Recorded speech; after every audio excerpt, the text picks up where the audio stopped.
J'ai dit que je suis heureux d'être là ce soir, doublement. D'abord, je vois une jeunesse vivante, surtout il y a beaucoup de femmes aussi. Les femmes cadres, c'est bien. Et je suis dans un restaurant, il semble que c'est pour une Mauritanienne. C'est une première à Nouakchott aussi d'avoir des Mauritaniens qui font ce genre de choses. Et c'est à apprécier, et je pense que vous devez l'encourager et faire vos soirées souvent ici. Il y a au moins une femme, une Mauritanienne qui vient de l'extérieur, qui investit en Mauritanie, elle est encouragée. Je vous dirai aussi autre chose. Ce cadre est agréable de vous retrouver entre vous. Mais méfiez-vous de la politique. Il ne faudrait pas que votre cadre soit politisé. Je disais tout à l'heure à votre président, la politique, il faut vous en éloigner. Vous pouvez la faire individuellement, mais pas en groupe. Retrouvez-vous, parlez entre vous, échangez, pensez à votre avenir, mais la politique, ce n'est pas une très bonne chose. Bonne soirée.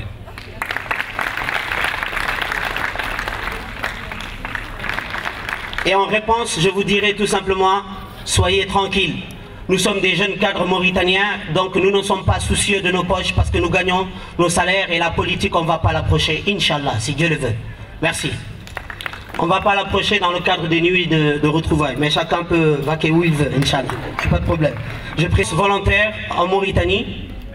Le thème de la conférence débat est l'engagement volontaire des jeunes en Mauritanie. Quel thème alors?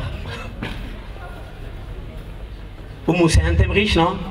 On applaudit alors très fort M. Daoundiaï, s'il vous plaît, qui a accepté bien sûr l'invitation des jeunes Mauritaniens. Et je vous dis tout simplement que même si vous êtes de nationalités différentes, vous êtes la bienvenue en Mauritanie, parce qu'ici, ce sont les cultures, les ethnies et les êtres humains tout simplement qui se respectent mutuellement. Bienvenue à vous. Quel enjeu pour l'engagement volontaire des jeunes? Donc sur ce, il y a 3 enjeux. Donc un enjeu pour le développement des solidarités, et ça au sein même des écoles, dans le milieu du travail, des territoires, parce que jusqu'ici, il y avait des préjugés qui empêchent encore la compréhension des engagements des jeunes et des étudiants. Parce que souvent, il y avait des préjugés derrière, et aujourd'hui, dans ces milieux, il est clair que c'est reconnu que l'engagement des jeunes est important. Il y a un enjeu pédagogique aussi, parce qu'il a été perçu comme représentant le risque de distraction des enseignements fondamentaux, parce qu'au niveau des écoles, au niveau des universités, quand les jeunes s'engagent, on a l'impression que ça va les distraire donc, au niveau de leur enseignement. Et heureusement, l'engagement des élèves et des étudiants dans la vie associative et dans la solidarité, aujourd'hui commence à être compris par certains responsables pédagogiques comme un élément fondamental de la formation, parce que ça leur permet de monter des projets, de réaliser, de résoudre des problèmes, de faire face à certaines difficultés donc, au cours de leur cursus universitaire. Le troisième enjeu, c'est d'éducation à la citoyenneté, et sur cet aspect, c'est le Canada qui constitue à cet égard une référence en la matière, parce qu'au Canada, généralement, les élèves ils sont incités, parfois de manière obligatoire, à prendre un engagement associatif dans certains programmes. Cet engagement fait partie intégrante du processus éducatif, au même titre que les enseignements les plus classiques. Parce qu'il a été aussi observé que bien des processus éducatifs précoces vont ensuite jouer tout au long de la vie du jeune. Il faut parler aussi des spécificités de l'engagement des jeunes. Quelles sont les spécificités? Sur ce, je vais souligner juste 3, parce que les jeunes aujourd'hui ont besoin d'actions concrètes et des résultats assez rapides. Donc au niveau de leur engagement. Les jeunes aussi ont une préférence pour les actions collectives à raison du poids du groupe d'appartenance. Je pense qu'aujourd'hui, cette cérémonie, cet événement, donc le monde. Il y a aussi la réticence des jeunes ou l'impossibilité à s'engager dans la durée ou dans des responsabilités globales, parce que les jeunes aussi ont besoin d'un retour, donc, comment dirais-je, besoin d'un retour pour soi. Parce que dans la durée, il est souvent difficile, parce que quand on est étudiant ou bien quand on est élève, on a une difficulté pour s'engager dans la durée et ça pose souvent problème. Mais quelles sont les motivations pour l'engagement des jeunes? Qu'est-ce qui peut motiver les jeunes aujourd'hui à s'engager sur une activité, sur une action? La motivation qui interagit avec l'engagement dépend du sentiment que ce que l'individu fait est utile et lui sera utile. Donc c'est très important. Donc quand l'individu fait quelque chose, pour lui, il faut que ce qu'il est en train de faire soit utile et lui soit utile. Sur le plan psychologique aussi, le thème de l'engagement est étroitement lié à la motivation. Donc il y a les deux concepts, donc l'engagement et la motivation. Il y a certains qui pensent que l'engagement est la facette comportementale de la motivation. Donc l'engagement est la facette comportementale de la motivation. D'autres pensent que l'engagement est la conséquence directe de la motivation. De toute façon, donc les liens entre les deux concepts donc est très étroit. Prenons l'exemple aujourd'hui, par exemple, un jeune animateur qui est là, qui veut s'engager. Qu'est-ce qu'on voit dans son engagement? Donc les trois facteurs qui peuvent être décelés au niveau de son engagement. D'abord, il y a la perception de la valeur, du sens de la tâche. Parfois, elle peut se dire à quoi sert mon engagement dans le groupe? Pourquoi je m'engage? Donc c'est une question que le jeune va se poser parce qu'au début, peut-être il est un peu réticent. Le troisième facteur, c'est le sentiment de compétence pour réaliser la tâche. Est-ce que je crois que je suis un bon animateur? Donc tout de suite, je pense que ce n'est pas le cas parce qu'ici, on avait un bon animateur. Mais peut-être il s'est posé une fois la question pour dire, est-ce que je suis un bon animateur? Le troisième facteur, c'est le sentiment de contrôle. Est-ce que mon action en tant qu'animateur a un impact sur le groupe? Donc, c'est les trois facteurs donc, qui guident un peu la motivation que le jeune se pose souvent avant de s'engager.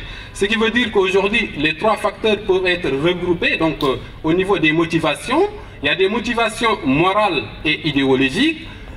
La deuxième motivation, c'est les motivations altruistes, donc envie d'aider d'autres personnes, d'être utile socialement. Et la troisième motivation, c'est la motivation instrumentale qui peut être affective ou bien utilitaire. Donc c'est les différentes motivations qui peuvent encourager les jeunes à s'engager dans les activités. Mais aussi il y a des obstacles, il y a des freins, il y a des défis aussi face à l'engagement volontaire des jeunes.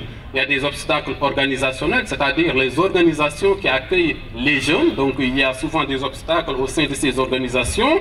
Je peux citer l'attitude sociale négative et tendance à stéréotyper les jeunes. Donc souvent au niveau des organisations. Mais aussi, il y a les obstacles auxquels les jeunes font face pour leur engagement. Donc, quelquefois, les jeunes, comme ce que j'avais dit, ont la difficulté à respecter leur engagement à raison des facteurs externes, hors de leur contrôle. Donc, ça peut être, ils ont besoin d'argent, ça peut être des travaux scolaires. Mais aussi, il y a quelqu'un qui disait, deux des mythes les plus communs auxquels les jeunes font face sont qu'ils ne peuvent rien faire à raison de leur naïveté et de leur manque d'expérience. Mais d'autres disent que les jeunes peuvent tout faire puisqu'ils ont tant d'énergie. Donc c'est des situations qui sont là.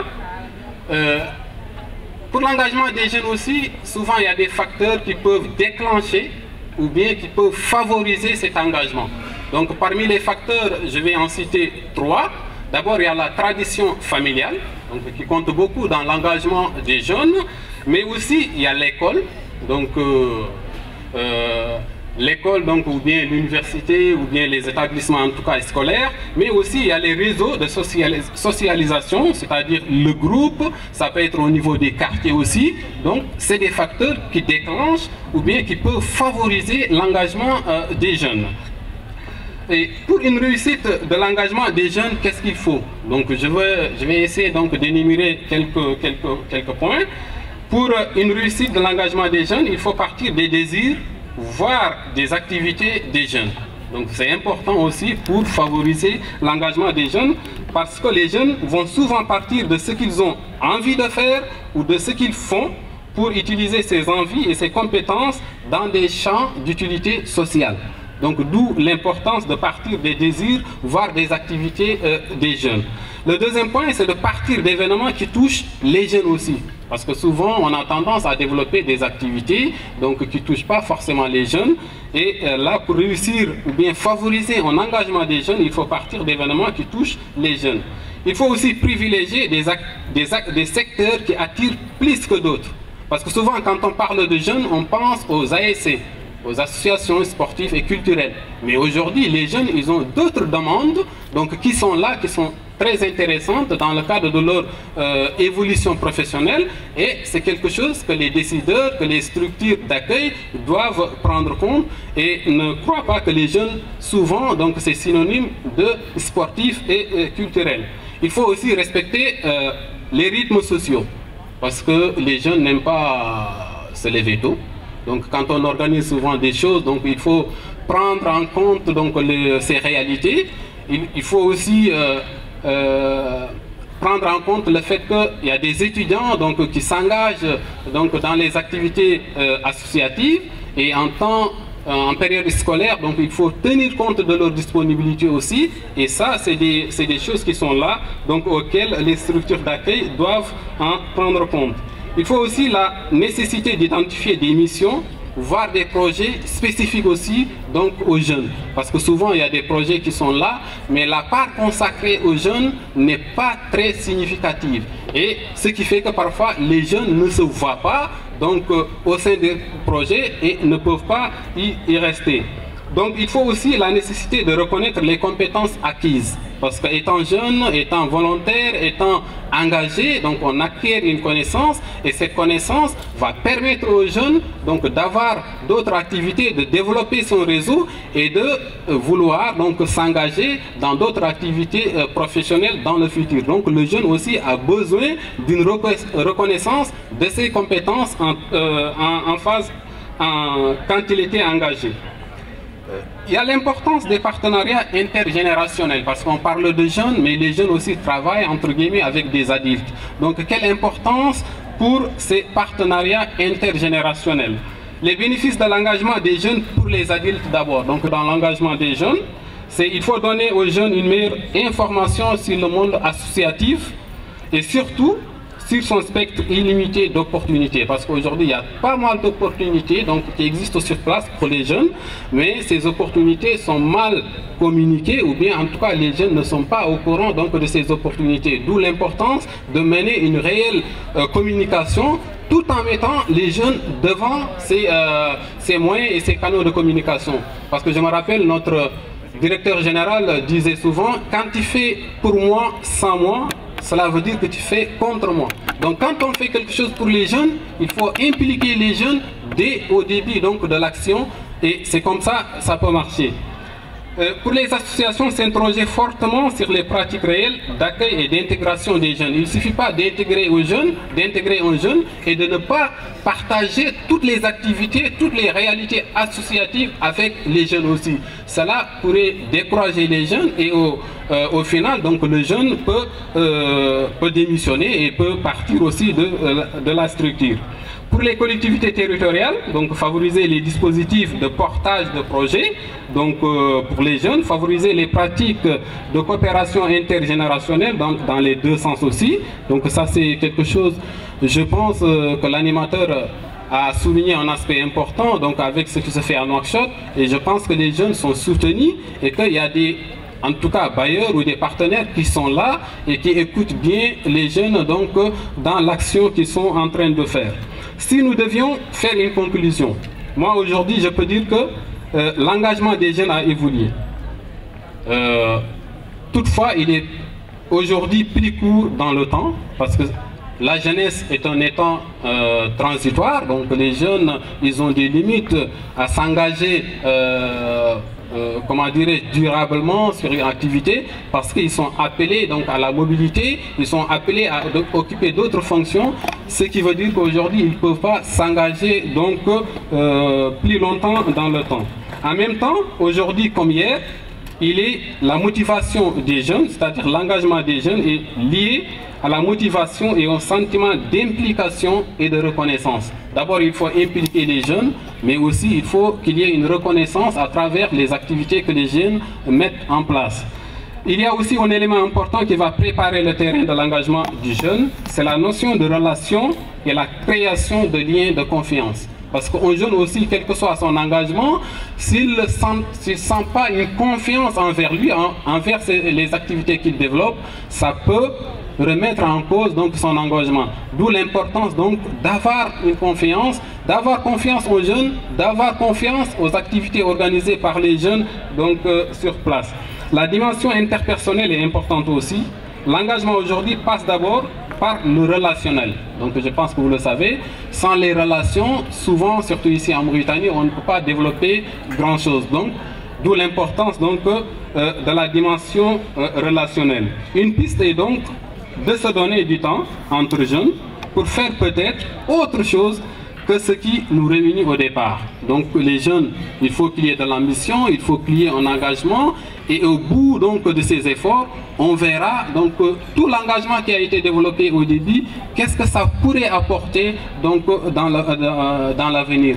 Et ça c'est important parce qu'aujourd'hui, à travers donc la structure France Volontaire ici en Mauritanie, on a eu pas mal d'expériences de jeunes qui ont commencé par un engagement et ça part jusqu'à prendre des responsabilités importantes. Je citerai seulement deux. Aujourd'hui, le directeur général de France Volontaire qui est en France, donc il a commencé en tant que volontaire, un jeune engagé donc au Sénégal, et ça lui a permis donc d'accéder à certaines responsabilités et aujourd'hui donc il est le directeur général de France Volontaire en France.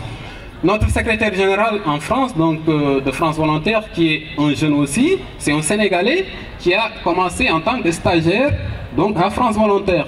Donc en tant que stagiaire, engagé, volontaire, après ça lui a permis de prendre certaines responsabilités et aujourd'hui il occupe le poste de secrétaire général de France Volontaire. Donc voilà quelques éléments que je voudrais partager avec vous, tout en restant à votre disponibilité pour échanger autour de ces questions de l'engagement des jeunes. Et je pense qu'il y a d'autres personnalités ici, d'autres personnes qui ont des expériences qu'elles peuvent aussi partager avec le public et ce serait important aussi d'écouter d'autres expériences. Je vous remercie. Que je demande d'applaudir déjà très fort, s'il vous plaît. Merci. Et également, on a dit conférence débat. Donc s'il y a quelqu'un ou quelqu'une qui veut intervenir, et je pense que vous avez vraiment raison de dire s'il y a des gens qui ont des expériences par rapport à ceux qui sont présents ce soir, s'ils veulent ou elles veulent parler. Je pense que c'est très intéressant parce qu'on on a plein d'exemples ici. J'ai pas mal d'exemples devant moi. Oui, monsieur Bourkhet. J'ai beaucoup d'activités, mais je suis secrétaire général d'une association qui s'appelle Association Sociale AS. Et je milite dans l'éducation, spécifiquement dans l'éducation. Et à Riyad, j'ai monté un projet où des élèves ont bénéficié des cours de rattrapage, des salles d'examen. Des salles d'examen comme le bac dans 36e et les salles de brevet. Aussi, j'ai des salles d'alphabétisation. Ça, c'est pour des pauvres. Et ce n'est pas ma première expérience. Je l'ai commencé depuis que j'étais à Zouérate, depuis 2003. Le niveau à Zouérate était bon, on l'a fait excellent. Pour 2 minutes, ça ne me suffit pas, c'est pour vous dire. Et j'ai les résumés du projet et des photos que j'ai fait, les cours de Riyad. Donc, je vais vous remettre ça. Et donc, je vous remercie. Si vous voulez avoir plus d'informations, il y a ici mon email et tout. C'est parfait, je vais le prendre. Merci pour le faire. Il y a un aspect aussi que je n'ai pas souligné parce que France Volontaire présente dans 60 pays dans le monde et depuis ces dernières années on travaille beaucoup avec les États donc, dans lesquels on intervient pour les aider à mettre en place des corps nationaux de volontariat, donc des programmes nationaux de volontariat dans chaque pays. On a commencé au Niger, au Mali, au Bénin, au Burkina, au Togo. En ce moment, c'est au Maroc et en Mauritanie. Et en Mauritanie, donc, c'est une étude qui a été menée par le PNUD. Donc pour mettre en place d'abord un corps national de volontariat et après un programme plus ambitieux donc, de volontariat mauritanien. Donc on a appuyé à la mise en place donc, de ce corps et aujourd'hui, le début de ce mois, donc, la convention a été signée et aujourd'hui, normalement, donc, les pays disposent d'un programme national de volontariat.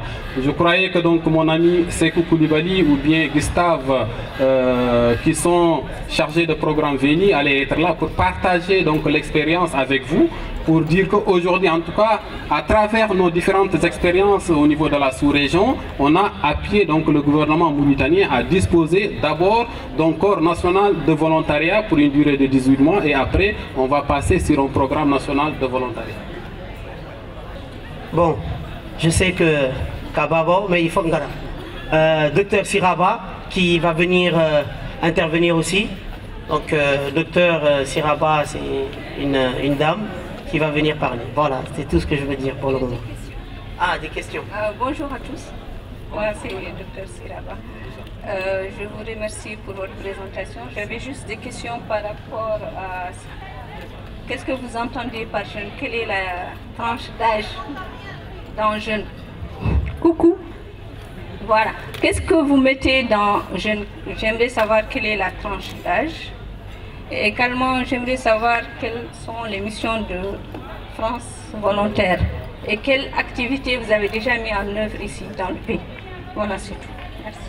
Donc pour la tranche d'âge, j'avoue que tout de suite j'ai discuté avec les organisateurs parce que même quand je préparais l'intervention, je me suis dit mais je vais m'adresser à quelle tranche d'âge? Parce que la jeunesse et qui, ainsi de suite. Mais je pense qu'on a trouvé la solution, hein, parce que c'était bien de discuter avec donc les organisateurs. Et je pense que pour éviter les tranches d'âge, on peut dire que la jeunesse est un état d'esprit. Parce qu'aujourd'hui, moi je ne sais pas, est-ce que je suis jeune ou je ne suis pas jeune? Mais on pense qu'en tout cas, la jeunesse est un état d'esprit. Concernant France Volontaire, donc présente en Mauritanie depuis 1989, donc plus de 20 ans, on a travaillé sur des projets de développement avec plusieurs partenaires. Et tout récemment, notre principale activité, c'est d'appuyer toutes les formes de volontariat. Quand je dis toutes les formes de volontariat, c'est diverses et variées. Donc ça peut être des volontaires de solidarité internationale, ça peut être des volontaires d'initiation et d'échange, ça veut dire toutes les personnes qui partent pour la première fois à l'international ou qui découvrent pour la première fois les réalités professionnelles. Donc ça peut être des stagiaires, ça peut être des bénévoles. Donc on a une mission d'appuyer toutes ces personnes donc, dans le cadre de leur mission. Ça peut être aussi ce qu'on appelle les volontariats d'échange et de compétences, parce qu'aujourd'hui en France, donc, il y a des retraités qui veulent repartir en tant que volontaires pour des missions de quelques semaines à 6 mois, donc pour appuyer des structures sur des actions spécifiques donc identifiées au sein des structures. Ici en Mauritanie, on a mis en place tout récemment un espace volontariat. C'est un espace qui est au service de tous les acteurs. Quand je dis au service de tous les acteurs, ça peut être les structures d'accueil de volontaires pour savoir quels volontaires accueillir au sein de leur structure. Ça peut être les structures d'envoi aussi qui veulent envoyer des volontaires en Mauritanie, mais qui n'ont pas des structures d'accueil compétentes ou bien prêtes à accueillir ces volontaires. Ça peut être des volontaires qui veulent avoir des missions ou bien des activités aussi. Ça peut être aussi des partenaires qui font des recherches donc dans le cadre du volontariat. Donc l'espace volontariat est là pour les acteurs du secteur et c'est ma collègue donc qui est la responsable de l'espace volontariat ici, donc Awa Seydou Traoré. Donc on a commencé par des activités de développement, mais aujourd'hui on travaille beaucoup plus sur toutes les formes de volontariat.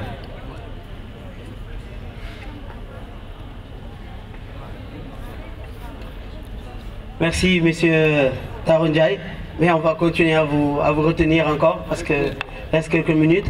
Je m'en vais appeler ma grande sœur, ma tante, Non, je préfère que tu viennes. Tu as tellement une super belle voix que j'ai envie de t'entendre, s'il te plaît, Maïmouna. Maïmouna, s'il te plaît. On l'applaudit très fort, Maïmouna Saleh, qui est la directrice de l'espace du village de la biodiversité. Donc il y a des questions et également aussi des interventions. Et puis je te remercie au passage parce que c'est une grande dame qui soutient le volontariat en Mauritanie. Elle met son espace à disposition de tout un chacun. Donc déjà c'est bien à souligner. Merci. Tu es gentil Khali, merci beaucoup. Alors je voulais juste poser une question, savoir quel est le rapport de la situation d'un pays, d'un environnement particulier par rapport à l'engagement. Par exemple, le niveau de développement, est-ce qu'il est important? Est-ce que si on est dans un pays développé où il n'y a pas de problèmes sociaux, où tout est nickel, tout est beau, peut-être qu'il y a moins de volontaires, il y a moins de travail, il y a moins d'objectifs, il y a moins de choses qui motivent. Est-ce que c'est la même chose qu'un pays comme la Mauritanie où on a besoin de tout? Il n'y a rien. Voilà, je voulais avoir votre avis sur ça. Est-ce que ma question est claire? Bon, je vais essayer. Moi, je pense en Mauritanie, c'est là où on a besoin de plus d'engagement. Et l'engagement aussi des jeunes ici, dans un pays comme la Mauritanie, aura donc un double bénéfice, aussi bien pour la personne engagée que pour l'État ou bien les structures qui peuvent accueillir les jeunes. Parce qu'en termes de développement aussi, l'engagement compte beaucoup. Parce qu'aujourd'hui, il y a pas mal de jeunes qui finissent leurs études et tout ça, qui veulent avoir du travail. Donc quand on a du travail, c'est aussi pour participer au développement du pays. Mais vous savez pertinemment que très souvent, donc les structures qui veulent recruter, on demande aussi de l'expérience. Donc il faut 1 année d'expérience, 2 ans d'expérience et tout ça. Or, un jeune qui n'a pas encore eu l'occasion de s'engager, que ce soit volontairement ou bien qui n'a pas encore eu l'occasion d'exercer une activité, donc ce sera très difficile d'avoir une expérience pour participer au développement de son pays. Donc d'où l'engagement, soit de manière bénévole, soit à travers les stages que les jeunes peuvent développer au sein des structures, des entreprises et tout ça. Ça leur permet d'avoir de l'expérience et ça leur permet d'accéder aussi à des emplois. Et à travers tout cela, donc il y a la personne qui s'engage qui gagne. Aussi, donc les pays, à travers les structures qui accueillent ces jeunes aussi, qui peuvent aussi participer au développement du pays. Et moi, je pense aujourd'hui, même dans les pays développés, l'engagement des jeunes est très important parce que aussi c'est les jeunes qui assurent la relève demain. Parce que s'il n'y a pas un engagement, même au sein de sa famille, je pense que l'engagement est quelque chose qui est assez important et assez capital pour l'évolution de la personne. C'est pourquoi à travers mon intervention, donc j'ai souligné un aspect que souvent quand une personne est engagée dès qu'elle était petite, ça va se répercuter donc dans son évolution professionnelle. Et ça c'est très important. Je suis certain, je ne connais pas ces jeunes qui ont organisé cette nuit, mais très certainement, si on regardait 20 ans derrière, c'était des jeunes qui étaient engagés ou qui avaient un engagement, quelle que soit la structure, quelle que soit l'action, mais ils étaient animés par un engagement. Je ne sais pas si je suis, mais j'ai essayé d'apporter une contribution parce que c'est une question pas... Voilà. Oui, messieurs, malheureusement, j'aimerais bien connaître votre nom pour vous appeler par votre nom, mais venez, s'il vous plaît. Merci. On l'applaudit très fort, le monsieur qui arrive, et qui d'ailleurs va me donner son nom tout à l'heure. N'est-ce pas? Heureusement. Merci. Mon nom c'est Aboubakri Diaw. Je suis... Voilà. Bon, je ne suis pas basé en Mauritanie actuellement, je suis à Dakar, donc de passage ici. Et je voudrais profiter de cela pour demander à M. Ndiaye quelques clarifications. D'abord, quelle est la situation actuelle en Mauritanie? Donc, vous avez dressé une cartographie des jeunes, plus basée sur l'expérience des pays occidentaux. Mais quelle est la situation actuelle chez nous? Première question. Deuxièmement, quelles sont les choses que vous voyez que les gens doivent mettre en place pour plutôt déclencher ce sentiment, ce volontariat pour qu'il puisse exister chez les jeunes? Et troisièmement, est-ce que la situation sociale que les gens vivent, leur vie, leur histoire, leur passé, compte beaucoup? Nous sommes dans une société où nous grandissons tous dans le volontariat. C'est culturel chez nous, parce qu'on voit dès le départ qu'on apprend à aider les voisins, à faire des choses, à le faire ensemble, etc. Mais à un certain moment, ça bloque. Parce qu'on voit des jeunes qui ont envie de faire des choses, qui commencent à les initier, mais à un moment, ils sont bloqués parce qu'il faut passer à autre chose. On ne peut pas faire du volontariat indéfiniment. On a des bouches à nourrir, on a des vies, on a des choses à mettre en place. Donc, à un moment, on s'arrête. Est-ce qu'il n'y a pas un pont brisé entre ce sentiment de volontariat et cette obligation, je dirais, cette obligation de faire quelque chose? Je peux partager, moi j'ai été volontaire très tôt. Très tôt, au lycée déjà j'ai été volontaire. je me suis porté volontaire pour gérer la bibliothèque du lycée, déjà. J'ai grandi avec cet esprit. À l'université, j'ai continué à le faire. Mon premier boulot a été un stage de 3 mois, que j'ai continué sans être rémunéré. Mais je sais que j'ai peut-être eu la chance que d'autres n'ont pas eu de pouvoir m'intégrer très tôt. D'autres ont essayé, mais à un moment, ils ont arrêté parce qu'il y a toujours cette barrière qu'à un moment, il faut arrêter pour faire autre chose. La pression familiale, l'environnement et tout. Donc, tous ces facteurs bloquants, qu'est-ce que vous pensez qu'il faudra mettre en place dans des pays comme le nôtre pour aider d'un côté les jeunes à surmonter ces facteurs et aussi encourager les autres à suivre le chemin? Parce que ce qu'on constate et ce qu'on entend tout le temps, pour quelqu'un qui fait du volontariat, c'est quelqu'un qui est considéré par la société comme quelqu'un qui n'a pas d'ambition.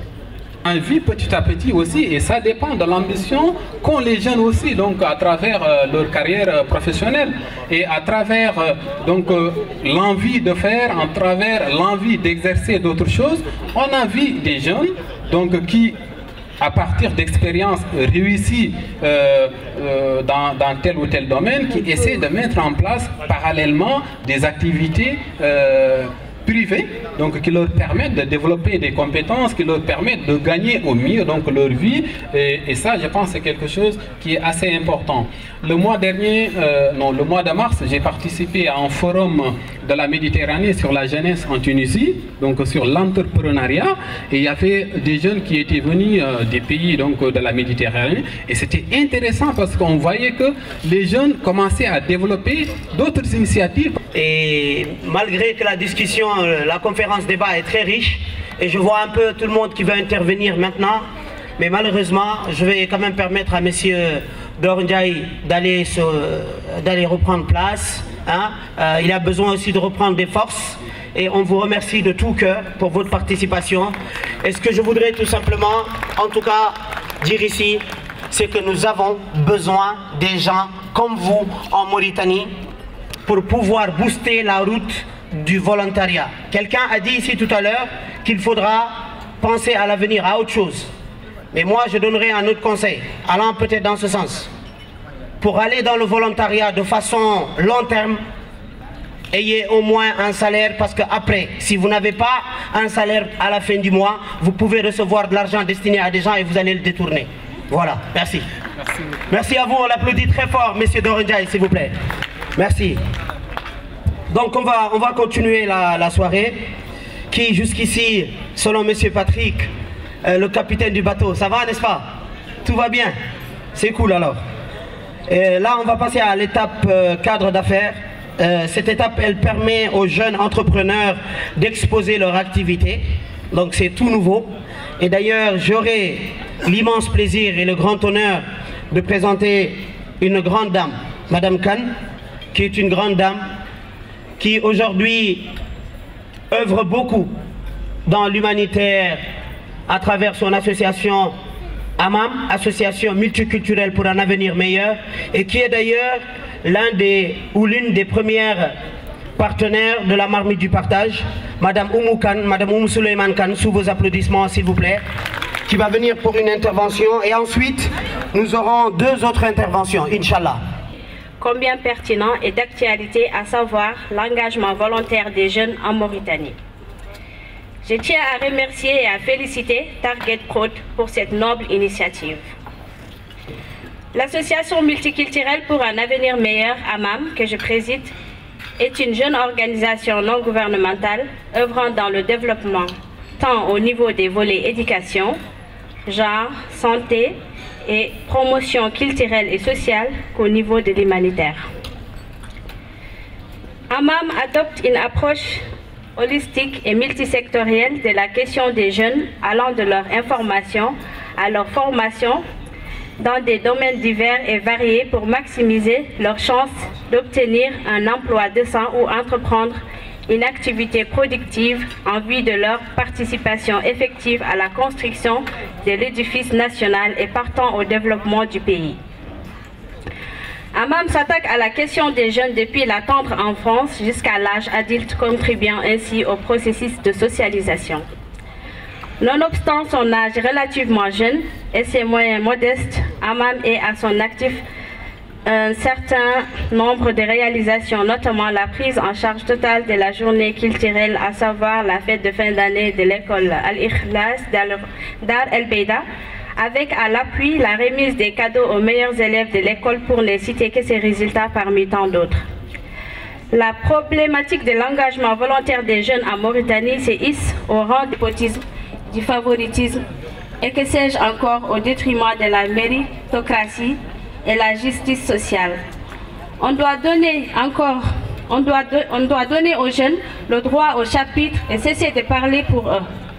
Combien de fois voit-on des manifestations organisées au nom des jeunes par des groupes de gens avec une moyenne d'âge de 45 ans? Et donc, sans les jeunes. Nous devons aussi corriger les perceptions et pesanteurs culturelles qui ralentissent l'élan du volontarisme des jeunes. Très souvent, l'absence de la dimension lucrative tend à provoquer un désintérêt, mais aussi la perception selon laquelle l'engagement des jeunes dans le volontariat peut les distraire et les amener à défier des voies classiques fondamentales et des sentiers bâtis, par exemple l'école.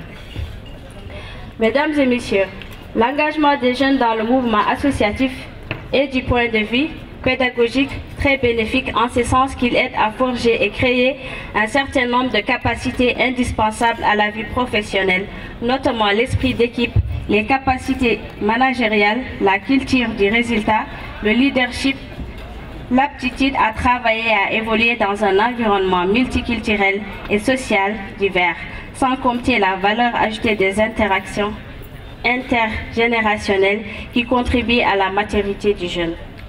La promotion du respect et des droits des jeunes ne peut que contribuer à asseoir les bases d'un environnement stable, politiquement prospère, économiquement et juste, moralement favorable à l'investissement productif et au développement durable. Il faut investir dans les jeunes pour récolter demain les dividendes du développement. Ceci est une entreprise à long terme. Ne dit-on pas que pour obtenir des résultats au cours d'une année, il faut planter des arbres? Pour obtenir des résultats au cours d'une génération, il faut former des hommes. Je ne saurais terminer sans rendre un hommage bien mérité à Target Prod pour leur partenariat et le soutien qu'ils apportent aux populations démunies à travers les ventes aux enchères qu'ils organisent et dont les fonds sont destinés aux pauvres. Je vous souhaite une excellente soirée et vous remercie de votre aimable attention.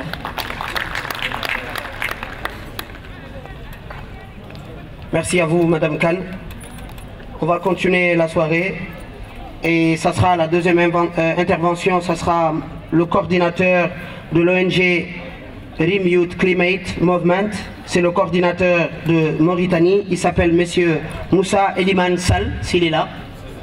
Monsieur Moussa Eliman Sall, est-ce qu'il est là? Je remercie plus ou moins ceux qui ont organisé cette activité parce qu'elle permet aux jeunes de se retrouver dans un cadre et de réfléchir sur des questions essentielles pour le développement de ce pays. Par rapport à la thématique du jour, je vais peut-être rebondir un peu pour répondre à M. Diaw, pour dire que pour moi, le volontariat c'est d'abord une vocation. N'est pas volontaire qui veut, parce qu'on est dans une société où ceux qui s'investissent pour le bien de la communauté sont le plus souvent stigmatisés comme étant personne n'ayant pas cette ambition-là. Je le dis en connaissance de cause parce que je fais partie de ces personnes qu'on stigmatise peut-être à tort ou à raison, mais cet engagement pour la société, cette volonté du bien commun, c'est quelque chose qu'on a par vocation et qu'on n'acquiert pas. C'est quelque chose qui est là. Et il est heureux que dans chaque société, on puisse retrouver des gens de cet acabit-là. Ici en Mauritanie, il est heureux qu'on ait beaucoup de jeunes qui travaillent dans ce domaine-là. L'espace volontariat récemment mis en place par France Volontaire est quelque chose qui permettra à ceux qui veulent vraiment s'engager dans ce volontariat d'avancer et de faire des choses plus ou moins importantes pour ce pays-là. Parce que la vie ne se résume pas à des gains personnels, elle ne se résume pas à juste avoir ce qu'on doit avoir pour soi-même, mais il faut penser à la communauté, penser à ce qui peut être périn pour toute la société de laquelle nous sommes issus, parce que nous avons des devoirs envers cette société-là, et je pense que être volontaire, c'est d'abord ça. On peut gagner sa vie, avoir son salaire, mais aussi donner du temps aux autres pour permettre à ceux qui n'ont pas les moyens qu'on a d'avoir un jour la chance de disposer de ces ressources-là. Mon intervention sera brève et elle est à titre informatif. Depuis quelques semaines, nous travaillons sur la mise en place d'une plateforme web. Et la plateforme, nous l'avons appelée cadre d'affaires. Cadre d'affaires que l'on a abrégé en CEDAF, CDAF.ml. CEDAF est une plateforme d'information et d'échange sur les nouvelles techniques de création d'entreprises et de gestion managériale, et de gestion de management et tout ce qui est attrait à la création d'emplois chez les jeunes. Aujourd'hui, c'est un fait. Avec le développement des moyens de communication, nous assistons à l'émergence d'une nouvelle forme d'organisation et aussi à une nouvelle forme de création d'entreprises, et cela avec de nouveaux concepts qui sont nés. La plateforme CEDAF, comme vous l'aurez compris, elle permet de mettre en relation les jeunes issus des milieux socio-économiques différents pour échanger, discuter des projets et essayer de traduire ces idées et ces projets en opportunités. Et cela grâce à des outils que nous avons mis en place au niveau de la plateforme CEDAF. Village de la biodiversité représenté par Mimi. Un grand merci aussi à notre frère Alpha. On ne va pas citer son entreprise, mais on soutient en tout cas Alpha dans son travail. Alpha Ba, merci à toi. Et tout de suite, on va continuer, bien sûr, après le dîner. On va vous servir le dîner. Tout à l'heure, vous avez eu droit, je pense, à votre entrée. Vous aurez le dîner et vous aurez votre dessert. Alors les bas, ne croyez pas que le premier plat qui est servi, c'est le repas de la soirée, hein, les bas, hein, d'accord? C'est juste une entrée, histoire de vous permettre un peu d'être bien à l'aise, quoi, n'est-ce pas, hein, Sira Bas, d'accord? Voilà, après vous avez un plat qu'on appelle résistant, hein. Ne vous inquiétez pas, il n'y a pas de niébé ce soir, c'est que de la viande. Merci. Tout à l'heure, après le dîner, on va faire monter un peu la pression parce que c'est la vente aux enchères des tableaux. Et là, je veux un maximum de fric, un maximum d'argent parce que ce soir, c'est mon ami, c'est ma soeur, c'est ma complice, Madame Oumou Suleiman Khan, qui va toucher un peu des sous, hein, qui seront destinés à AMAM, Association multiculturelle pour un avenir meilleur, parce que la marmite du partage a déjà eu son petit financement à travers les nuits, aussi Tabara Boch a déjà eu sa part, et ce soir, c'est la part de mon ami, de ma soeur Oumou Khan, qui est accompagnée de son époux ce soir, Monsieur Khan, que je salue au passage. Merci. Wana Oumou, hein? Il faut qu'on t'aide, hein? Il faut qu'on t'aide. Ce soir, t'inquiète pas, ce soir, tu as le plus grand boss de Nouakchott. C'est lui qui soutient toutes les actions sociales. On va aller piquer quelque chose avec lui, n'est-ce pas? Tranquille. Alors, on va enchaîner après ça avec une voix exceptionnelle. Une voix, pour ceux qui ne la connaissent pas, nous avons eu à la voir sur scène, à la découvrir dans plusieurs concerts. Mais je vous dis, elle mélange toutes les musiques, aussi maghrébine qu'africaine, aussi moderne que traditionnelle. Elle s'appelle Noura Mintseimali, la voix, la diva de la musique mauritanienne. Moi je dis pas la musique mauresque, moi je dirais la musique mauritanienne parce qu'elle fait du ndombolo, elle fait le coupeau décalé et elle fait bien sûr le traditionnel maure. On va la découvrir et ça sera tout à l'heure. C'est bon, ça vous va jusqu'ici? Cher public, je vous souhaite bon appétit pour le dîner qui ne va pas tarder à être servi. Et ensuite, on va faire la vente au Moukan. On va faire la vente au... Pour... Parfait, vous avez bûché, c'est bien. MD, merci à toi pour la technique. On va laisser un petit fond sonore de musique vraiment très fin qui va accompagner la table de mon ami Patrick Ellis, de Monsieur Keita aussi qui est parmi nous, qui avait déjà pris part. Et on vous souhaite bon appétit et à tout à l'heure, Inch'Allah. N'est-ce pas, Oumouba? Nyamil CS Girabouté.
Oui.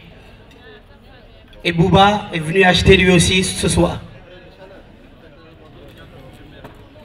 Tabara a dit Kogara, si on peut avoir les tableaux, s'il vous plaît, pour pouvoir commencer la vente aux enchères.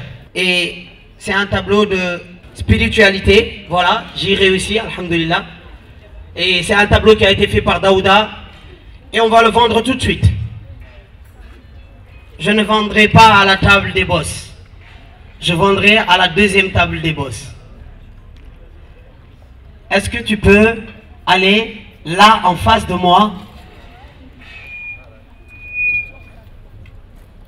à cette table-là? C'est à vous qu'on va vendre ce tableau si vous êtes prêts à l'acheter. Et la vente, elle commence avec seulement 40 000 ouguiya. Seulement. Qui dit mieux maintenant? Je vais maintenant voir de ce côté-là qui dit mieux que 40 000. Qui dit mieux que 40 000? Waouh! Messieurs, Tabara, tu peux me servir d'oreille parce que j'ai pas un micro baladeur, malheureusement. Waouh! Mimi, 40 500. Qui dit mieux que 40 500, s'il vous plaît? 50 000 de l'autre côté. Qui dit mieux que 50 000, s'il vous plaît? Qui dit mieux? Qui dit mieux que 50 000? Plus rapidement, s'il te plaît, merci. Apparemment, il y a quelqu'un qui dit mieux que 50 000. Et je rappelle qu'on a encore 4 tableaux à vendre, donc il n'y a pas de souci. Et des très beaux aussi vont venir après. Tabara, quelqu'un dit mieux que 50? Hein? Ils attendent des autres tableaux. 50 000, une fois. 50 000, deux fois.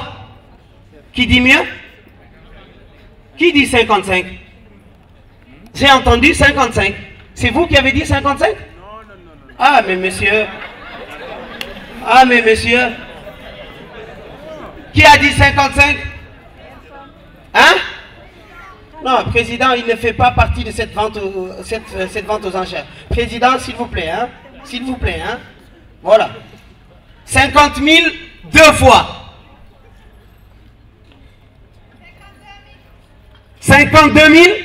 Ah, là, je ne dirai pas trois fois. 52 000 pour Mimi. Qui dit mieux? Qui dit mieux? Les messieurs en boubou là, on va venir vous voir tout à l'heure. D'accord. Mais pour le moment, les messieurs en costume. Les banquiers, les financiers, les diplomates, les... Qui dit mieux que 52 000 une fois? Qui dit mieux que 52 000 deux fois? Qui dit mieux que 52 000 trois fois? Eh bien, adjudé et vendu à Mimi, qu'on applaudit très fort, s'il vous plaît. Merci. Le tableau 2, il a été réalisé par Aïcha Fall, secrétaire générale de l'Union des artistes peintres de Mauritanie. Et c'est un super joli tableau qui s'appelle « Soif de liberté ». La soif de la liberté sera vendue à seulement 70 000 ouguiya, seulement. Alors, je m'en vais avec seulement 70 000 ouguiya.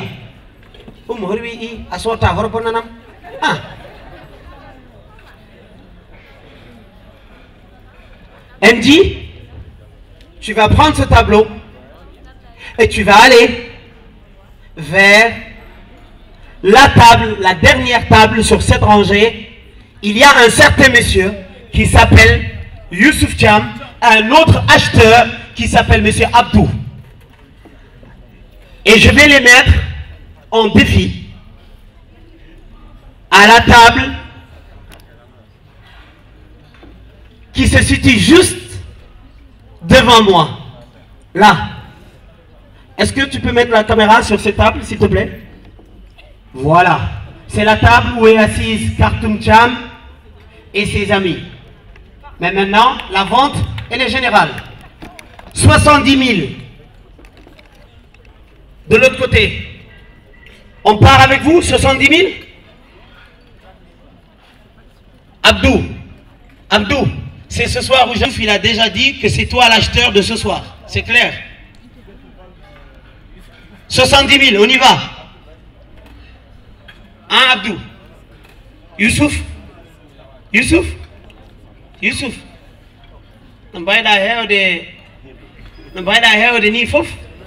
Hein, Youssouf Thiam, tu vas, hein? Quand je veux te faire taire, je peux. Alors, tu peux acheter le tableau à 70 000 ou pas? Donc, c'est bon. Parfait, on l'applaudit fort, s'il vous plaît. Mais je ne veux peut-être pas qui dit mieux à la table de Kartoum. Qui dit mieux là?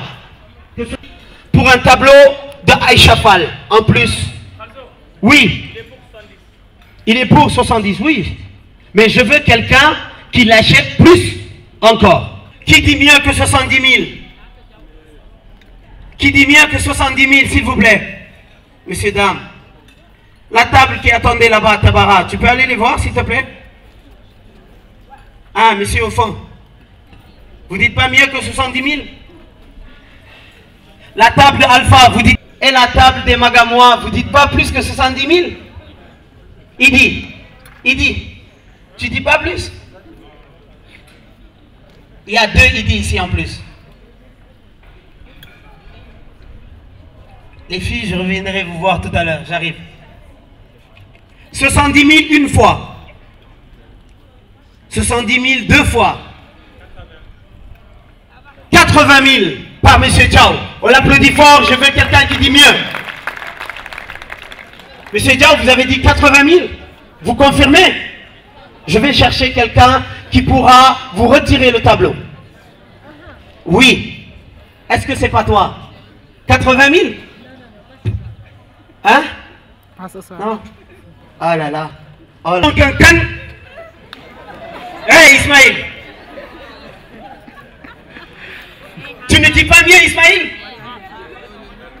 Madame Khan, tu ne dis pas mieux? Madame Khan, le monsieur, non, toi aussi, monsieur Khan, il t'a donné la grande considération de dire plus si tu veux la vérité, c'est ça? D'accord, c'est cool. Je reviens alors. Elle va convaincre. Tabara, tu me fais perdre du temps là. Là maintenant, je deviens impatient. Retenez bien que l'argent que vous allez donner à travers ces tableaux, c'est de l'argent qui sera reversé à une association humanitaire que l'on appelle AMAM. Association multiculturelle pour un avenir meilleur. Elle va toucher en fait, elle va toucher de la somme. Elle ne va pas toucher la somme en totalité. Ça c'est vrai. Alors, Madame Khan et Monsieur Khan,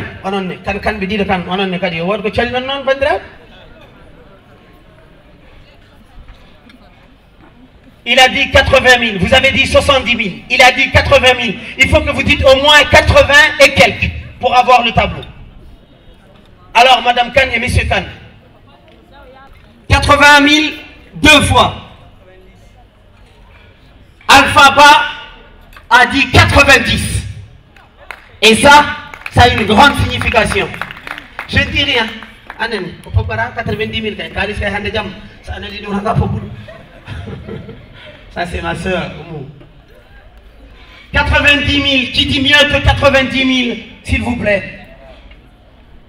90 000 une fois. Qui dit mieux? 90 000 deux fois. Wow, qui a dit 100 000? C'est toujours la même table. Et c'est M. Diaw qui dit 100 000.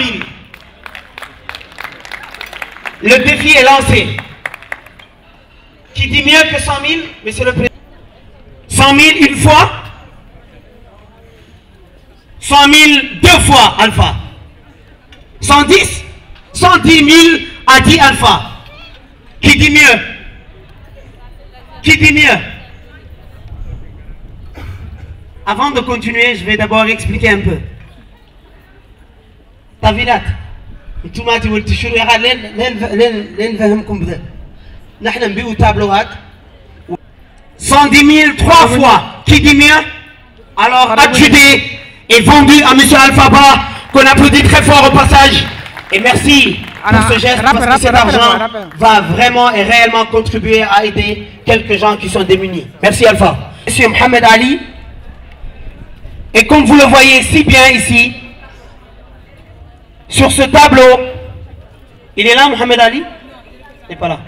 Représenté par Aïcha. Aïcha, est-ce que tu peux venir, s'il te plaît, nous mettre le tableau dans la bonne position, s'il te plaît? T'inquiète pas.